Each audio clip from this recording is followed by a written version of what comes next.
今天宣布有3例境外移入 COVID 的病例从美国、日本、菲律宾入境，那没有本土的案例。案914为本国籍60多岁的女性，那去年9月到美国工作，那今年1月30日返国，有3日前的阴性检验报告。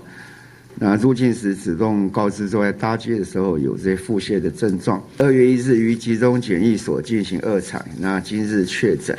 那已掌握个案同班机前后2排座位的旅客17人，列为居家隔离。案915为日本籍50多岁的男性，那1月15日来台工作，那当然有搭机前3日的检疫性报告，那入境在防疫旅馆检疫那没有症状。那1月30日检疫期满后，由公司安排到医院自费采检，那结果呈现是弱阳性。那先收治住院隔离。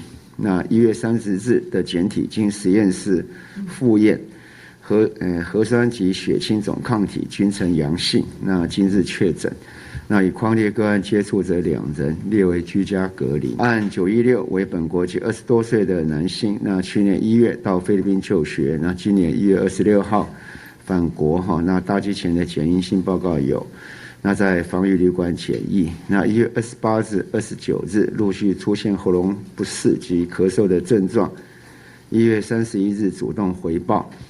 2月1日由卫生单位安排就医采检，那今日确诊。那掌握接触者共35人，包括同班机接触者及防疫旅馆工作人员，其中9人列为居家隔离，26人有适当防护，列为自主健康管理。